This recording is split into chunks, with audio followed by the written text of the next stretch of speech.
Now I'm here to do a service on this giant aquarium. Now fish food is half of fish keeping, so good quality food is everything. Now in this tank we have a beautiful pair of Oscars, and this pair have actually been breeding. Obviously the babies don't get too much chance.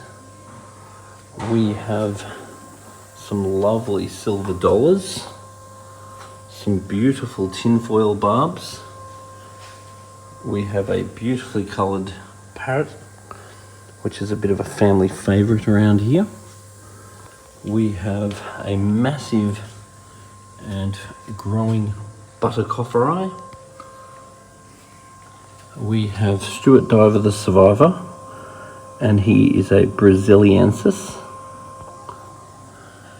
We also have a large dovii in here somewhere, and we have a large jaguar in here somewhere. There's the dovii, and there's the jaguar, right on cue. Beautiful, beautiful fish. So that's what's in here now, and I have a bunch of other fish to add. My job today is also cleaning the filter and replacing the pump that's on the filter, and doing a water change and doing a bit of gravel clean. Now what I'm worried about right now is overfeeding, because I don't want to see that. That's not a good sign. So we want to make sure that when we feed our fish, all the food's gone in 30 seconds, because we don't want food rotting in the bottom of the aquarium. The fish are well fed, but we need to cut the food down. Under no circumstances do I want this. I want the food to be eaten straight away. Oh, I got some babies again. Baby fish.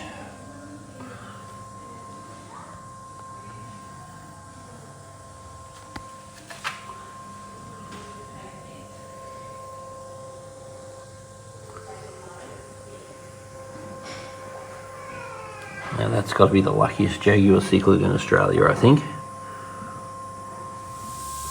there's the parrot as well, the parrotfish, and a couple of Oscars. There you go, eh? What do you think?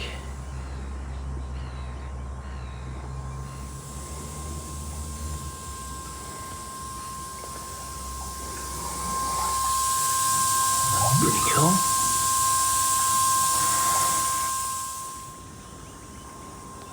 Okay, so here's the top of the aquarium here. Now I'm going to start acclimatizing some new fish into this aquarium. Now, due to the size of the aquarium, I am not thinking that I'm going to have any problem with these fish together. Now, normally, angelfish, American cichlids and African cichlids are something you would question putting together.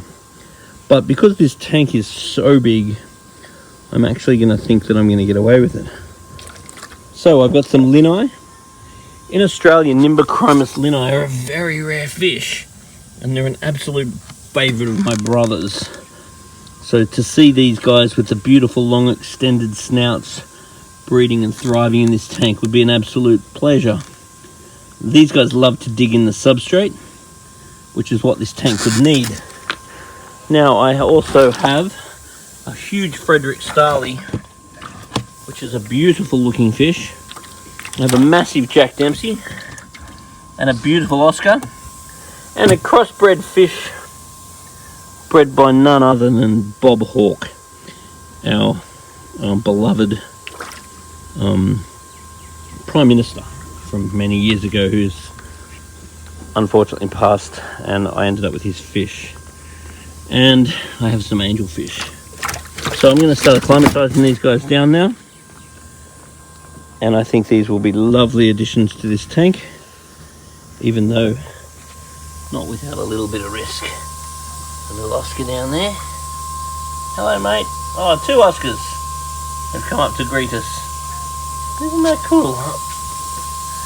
So in typical Oscar fashion, They're wanting some fish food. Now when we feed fish, it's really important that all the food gets eaten within 30 seconds. We cannot let it be overfed, otherwise all this food floating around and on the bottom is all deteriorating our water quality. Even if your tank is this big that you can get away with it, we want to make sure that all the food is eaten in 30 seconds. So this tank desperately needs the food cut down. Otherwise we are inevitably going to end in trouble. Now what you can see here is these Oscars pairing up. Now last time I was here they had eggs.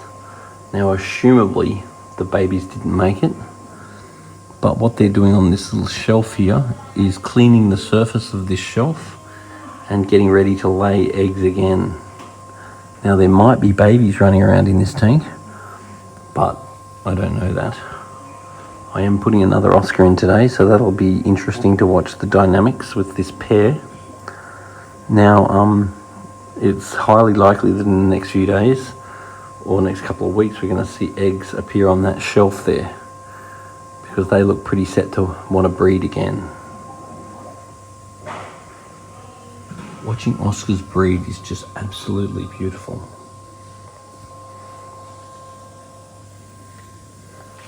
When it comes to interesting temperamented fish, Oscars are right up there. I love to watch them swim around, particularly in this aquarium, where you're watching almost natural behaviour due to the size of the tank. And these are very large fish, and you really don't get an idea of that due to the sheer size of this tank, which holds about 20,000 litres. And I would suggest is one of the largest tropical aquariums in Sydney.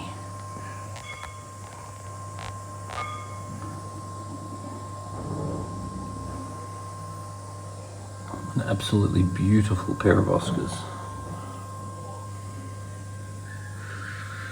I look very forward to seeing the introduction of another one. And the only reason why I think I'd get away with it is due to the size of this tank.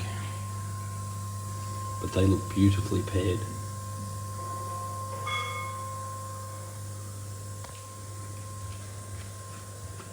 Now this fella is a Geophagus brasiliensis, an absolutely beautiful and peaceful American cichlid. It's good for digging in the sand. This guy's dubbed the name Stuart Diver the Survivor because he survives through everything. What a beautiful fish. So what I've just done is open that tap, and then what that has done is open up a valve within this aquarium to start draining out some water, because I'm about to send a diver in this tank for its regular clean, and we want to drop it down so he can get in.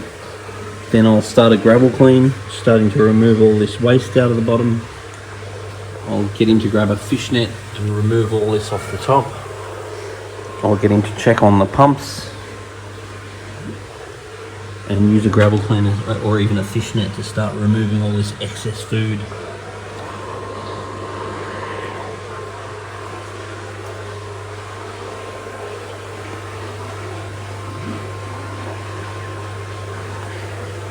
But getting a nice big acrylic magnet cleaner would be the easiest way of keeping this glass clean, and getting some more large Plecostomus catfish when they're available to help keep the tank clean.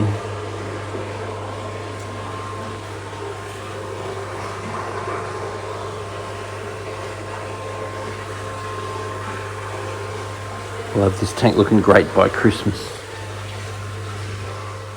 So assuming the dog doesn't want to jump down there, I'll just acclimatise these fish.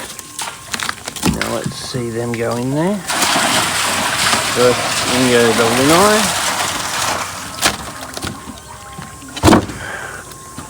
Now next go in the Americans.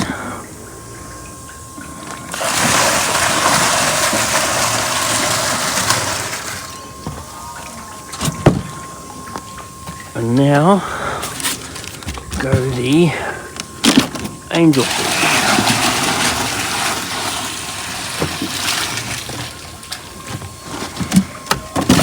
Now I'll go down and see how they went. I'll hope the dog doesn't jump down. Come on, Hoppy, leave him alone. So when we feed fish, the first thing is to feed quality food, and this is about the best food you can get. So you only need to feed very, very small amounts of this food.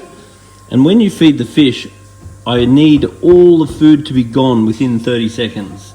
I mean, if the person feeding the fish is not in the room, and you see food in the tank, that means that too much food went in the tank. I want every speck of food to be eaten within 30 seconds, and I do not want to feed the fish every day. You really want to aim to feed the fish about 5 times a week. So therefore, we want a couple of days a week where we're giving the fish a break, and that gives them time to scavenge any food that maybe was uneaten. And we want to just watch the bellies of the fish. And if the fish are getting fat little bellies, whatever we're doing, we need to do less. And in saying that, if the fish ever get skinny bellies, then whatever we're doing, we need to feed more. Now these Nimbochromis should really help scavenge food off the bottom, but we need to ensure that there's no food left in this tank after 30 seconds.